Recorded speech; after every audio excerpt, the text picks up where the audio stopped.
Hey guys, welcome back to one trade. So నిన్నటి yesterday వీడియోలో మనం సపోర్ట్ అండ్ రెసిస్టెన్స్ అంటే ఏంటి దాని యొక్క కొంచెం థియరిటికల్గా నేర్చేసుకున్నాం, కొన్ని ఎగ్జాంపుల్స్ చెప్పిన. కానీ అలా కాకుండా ఈరోజు పర్ఫెక్ట్గా మనం కొన్ని ఎగ్జాంపుల్స్ చూద్దాం అనుకుంటున్నా. ఓన్లీ ఎగ్జాంపుల్స్, ఇక్కడ థియరీ ఏం లేదు. ఎలా డ్రా చేయాలి, సపోర్ట్ అండ్ రెసిస్టెన్స్ అనేది ఎలా డ్రా చేయాలి, ఎలా రెఫరెన్స్ తీసుకోవాలి అనే వాటి గురించి మాత్రమే మాట్లాడుతూ మనం ఎగ్జాంపుల్స్తోని చూసుకుందాం. సో ఫస్ట్ ఇది ఒక చార్ట్ తీసుకోండి, ఏదైనా ఒక చార్ట్. మీరు తీసుకునేది మంత్లీయా, వీక్లీయా, నెక్స్ట్ డైలీయా, మీ యొక్క ట్రేడింగ్ సిస్టమ్ పైన డిపెండ్ అయి ఉంటుంది. మేము ఆల్రెడీ డిస్కస్ చేశాను కదా, మీరు వాట్ టైప్ ఆఫ్ ట్రేడర్ అనేది మీరు ముందే డిసైడ్ చేసుకోవాలి. ఆ తర్వాతనే దాన్ని బట్టి మీరు టైం ఫ్రేమ్ పెట్టేసుకొని రెగ్యులర్గా వెళ్ళిపోతూ ఉంటే మనకు బెస్ట్ ఉండిద్ది. సో ఫర్ ఎగ్జాంపుల్ ఇప్పుడు నేను బ్రిటానియా తీసేసుకొని 1 మంత్ పెట్టా. సో ఇక్కడ ఫస్ట్ మనం అబ్జర్వ్ చేయాల్సింది ప్రైస్ అనేది ఎక్కడ కన్సోలిడేషన్ స్టేజ్లోకి ఫామ్ అవుతుంది అనేది ఫస్ట్ పాయింట్ అబ్జర్వ్ చేయాలి. ప్రైస్ అనేది ఎక్కడ కన్సోలిడేషన్ స్టేజ్లోకి ఫామ్ అవుతుంది అనేది ఫస్ట్ పాయింట్ అబ్జర్వ్ చేసి తర్వాత మీకు ఇక్కడ ట్రెండ్ లైన్ అని ఉంటుంది. సో మనం ట్రెండ్ లైన్ల గురించి సపరేట్ చేసుకుందాం. ట్రెండ్ లైన్ అంటే జస్ట్ ఇది ఒక లైన్ వస్తుంది అన్నట్టు. ఫస్ట్ దీన్ని చూడండి, ఇక్కడ తీసుకొచ్చి జస్ట్ ఇలా పెట్టుకోండి. ఓకే, మామూలుగా డ్రా చేసి వదిలేయండి. ఆ తర్వాత దీన్ని పైకి మూవ్ చేస్తూ ఎక్కడ ఎక్కువ టచెస్ ఎక్కడ అవుతున్నాయి చూడండి. ఇక్కడ ఒకసారి టచ్ అయిందా, సో ఇక్కడ ఒకసారి టచ్ అయింది, ఇక్కడ ఒకసారి టచ్ అయింది, ఇక్కడ ఒకసారి టచ్ అయింది. 3 టచెస్ అయినాయి కదా. ఇప్పుడు దీన్ని ఒక సపోర్ట్గా మనం కన్సిడర్ చేసుకోవచ్చు. సో మనం ఏమనుకున్నాం, 2 పాయింట్సే సపోర్ట్ అనుకున్నాం. ఓకే, దీన్ని జస్ట్ ఇలా ఎక్స్టెండ్ చేసేసుకుంటే మీకు ఇక్కడ ఇది సపోర్ట్ లైన్ ఎన్నిసార్లు రెస్పెక్ట్ చేసింది, 1 2 3 టైమ్స్ రెస్పెక్ట్ చేసింది.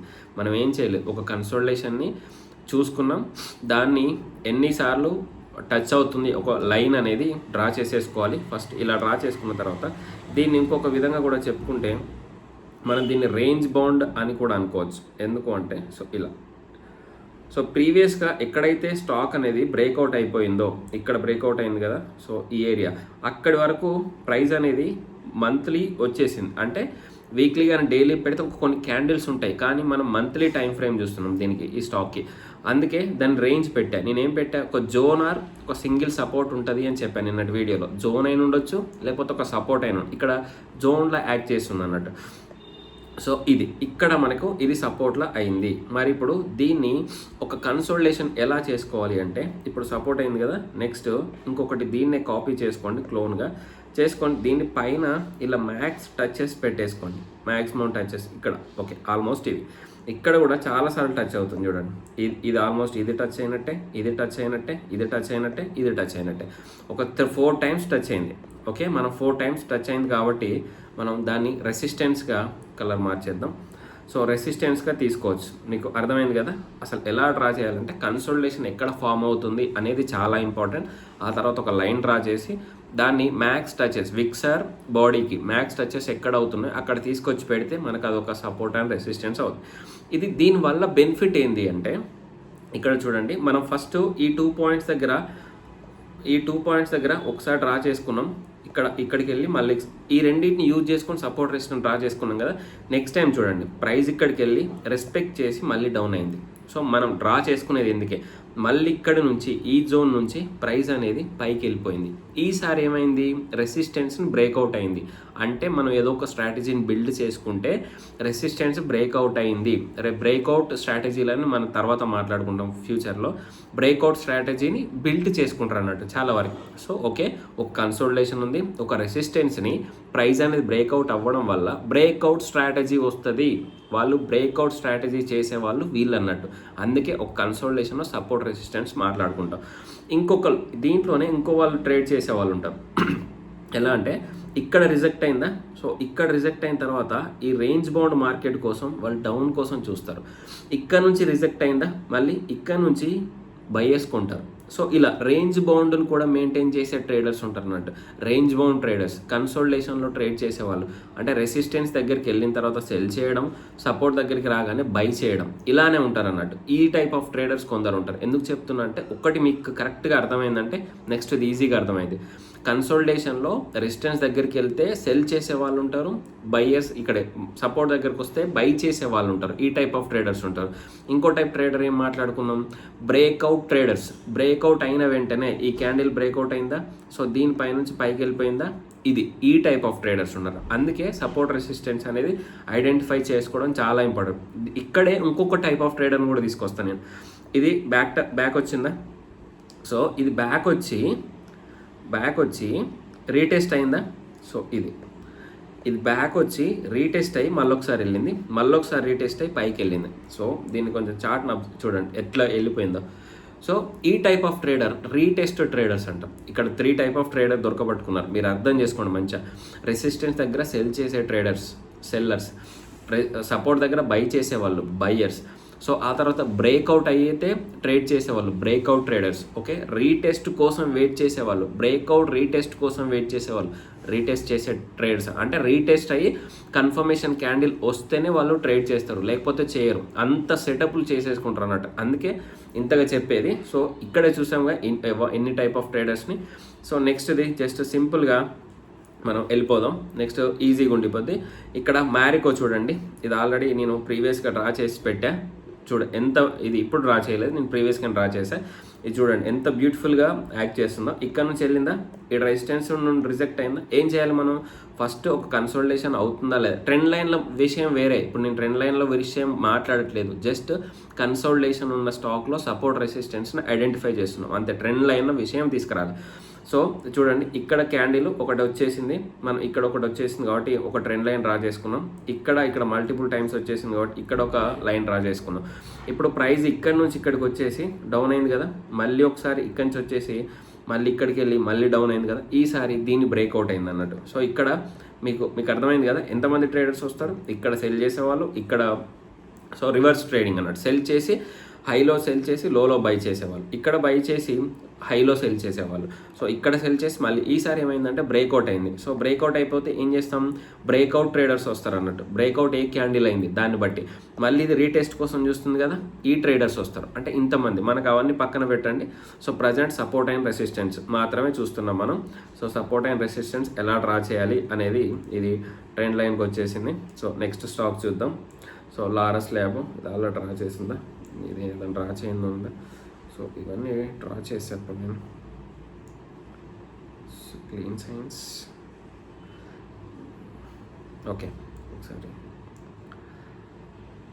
సో ఇక్కడ చూడండి, ఇక్కడ మనకు ఆ పైది మనకు సంబంధం లేదు, పైది మనం చూడట్లేదు ప్రజెంట్. సో ఇక్కడ నుంచి ప్రైస్ అనేది ఇలా ఒకసారి డ్రా చేసుకోండి, డ్రా చేసుకొని ఒకసారి దీన్ని అడ్జస్ట్ చేసుకోండి. ఓకే 1 2 3 4 5 టైమ్స్ టచ్ అవుతుంది. దీన్ని ఇంకొకసారి కాపీ చేసుకొని పెట్టుకోండి, కాపీ చేసుకొని పైన పెట్టేయండి ఒక రెసిస్టెన్స్. సో ఇది రెసిస్టెన్స్ 1 2 3 4 ఇలా. ఇది రేంజ్లో కూడా వచ్చేసింది, ఒక రేంజ్ బౌండ్ అయింది. సో ఈ రేంజ్ ఎందుకు రేంజ్ అంటున్నా అంటే విక్స్ అనేవి చాలా పెద్దగా ఉన్నాయి, అంటే లోయర్ టైం ఫ్రేమ్లో అవి క్యాండిల్స్ ఫామ్ అయినాయి అన్నట్టు. అక్కడ జస్ట్ ఎగ్జాంపుల్ చూపిస్తాం మీకు. 1 వీక్లో చూడండి ఈ రేంజ్ మెన్షన్ చేసుకున్నాం కదా, ఈ రేంజ్లో కూడా మనకు క్యాండిల్ ఫామ్ అయిపోయాయి. అంటే ఆ రేంజ్లో ఉన్నప్పుడు కూడా మనం ట్రేడ్ చేయకూడదు, ఆ రేంజ్ కింద మనం స్టాప్ లాస్ పెట్టుకునే ఛాన్సెస్ ఉంటాయి. ఆ రేంజ్ బయటికి వెళ్ళినప్పుడే ట్రేడ్ చేసుకోవడం బెస్ట్, లేకపోతే ఇక్కడికి వెళ్ళిందంటే మళ్ళీ డౌన్ అయిపోతాయి అన్నట్టు. అందుకే ఈ range zone or single support sir resistance. So ఇది ఇలా ఉంది కదా. సో ఈసారి ఏం జరుగుతుంది, నెక్స్ట్ మేబీ ఈసారి జరిగే సినారియోస్ ఇక్కడికి వెళ్ళి డౌన్ అయి ఉండొచ్చు, లేకపోతే ఇక్కడ నుంచి బ్రేక్అవుట్ అయిపోయి సపోర్ట్ తీసుకొని వెళ్ళొచ్చు, అర్థమైంది కదా. లేకపోతే ఈ రేంజ్లో కొద్దిసేపు ఉండిపోయి ఇక్కడి నుంచి బ్రేక్అవుట్ అయిపోవచ్చు, అర్థమైంది. లేకపోతే ఈ రేంజ్లో ఉండేసి డౌన్ అయిపోవచ్చు. ఇన్ని పాసిబిలిటీస్ ఆఫ్ కేసెస్ ఉన్నాయి అన్నట్టు. అందుకే సపోర్ట్ అండ్ రెసిస్టెన్స్ చాలా ఇంపార్టెంట్. సో దీన్ని నెక్స్ట్ ఏం జరగబోతుందో చెప్పుకోవడానికి మూవింగ్ యావరేజ్ ఇలా యాడ్ చేసుకుంటాం, ఇదొకటి. నెక్స్ట్ క్యాస్ట్రోలో. సో నేను ఇవన్నీ ఇప్పుడు డ్రా చేసినవి కాదు, చాలా రోజుల క్రితం డ్రా చేసిన. ఈ ట్రెండ్ లైన్ ఉంది, ట్రెండ్ లైన్ పక్కన పెట్టేద్దాం. నెక్స్ట్ ఐఆర్సిటీసీ కూడా. సో ఐఆర్సిటీసీ కూడా మీరు సింపుల్గా డ్రా చేసేసుకోండి. సో అది ఆల్రెడీ డ్రా చేసి ఉంది కాబట్టి దాన్ని పక్కన పెట్టేద్దాం. ఇక్కడ చూడండి జస్ట్ 1 డెక్ పెట్టేసుకొని ఓకే. సో ఇది ఒక రేంజ్ అయిపోతుంది. సో ఫర్ ఎగ్జాంపుల్ ఇది స్టార్టింగ్ టైంలో ఒక లైన్ డ్రా చేసేసుకున్నాం. సో లైన్ అడ్జస్ట్ చేసుకున్నాం, ఓకే, నెక్స్ట్ ఇంకో లైన్ కాపీ చేసుకున్నాం, దీన్ని ఇక్కడ అడ్జస్ట్ చేసుకున్నాం, ఇది సపోర్ట్ అవుతుంది, ఇది రెసిస్టెన్స్ అవుతుంది. సో ఇక్కడ చూడండి ఓకే, ఇక్కడి నుంచి వెళ్ళింది, వచ్చేసింది, మళ్ళీ వెళ్ళింది, వచ్చేసింది, ఇలా ఫ్లక్చువేట్ అయింది, మళ్ళీ వెళ్ళింది, మళ్ళీ వచ్చింది, ఈసారి బ్రేక్అవుట్ అయిపోయింది. చూసారా ఎలా వెళ్ళిపోయిందో? ఇదే రీటెస్ట్ అన్నట్టు. సో ఇది అంటే బ్రేక్అవుట్ రెసిస్టెన్స్ అయినా అవుతుంది, లేకపోతే సపోర్ట్ అయినా అవుతుంది అన్నట్టు. సపోర్ట్ అయ్యేవి కూడా ఉంటాయి. సో లెంత్ ఎక్కువ అయిపోతుంది మనకి వీడియో. సపోర్ట్ కూడా అయిపోయి ఫాల్ అయ్యేవి కూడా ఉంటాయి. ఓకే, ఇంకా నెక్స్ట్ ఏమైనా చూద్దాం. ఓకే, సపోర్ట్ బ్రేక్అవుట్ అయింది కావాలి కదా మనకు, ఒకసారి అది కూడా చూద్దాం.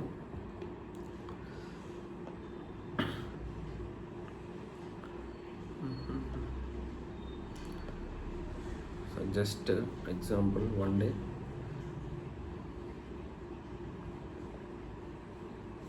ట్రెండ్ లైన్ బ్రేక్అవుట్స్ ఇక్కడ ఇది సరిపోద్ది. సో ఇప్పుడు సపోర్ట్ బ్రేక్అవుట్ అయిపోయేది మనకు చూడండి, ఇక్కడ నుంచి ఒక లైన్ డ్రా చేసుకున్నాం మనం. సో మన ప్రీవియస్గా అన్ని రెసిస్టెన్స్ బ్రేక్అవుట్ అయిపోయి పైకి వెళ్ళిపోయినాయి చూసాం కదా.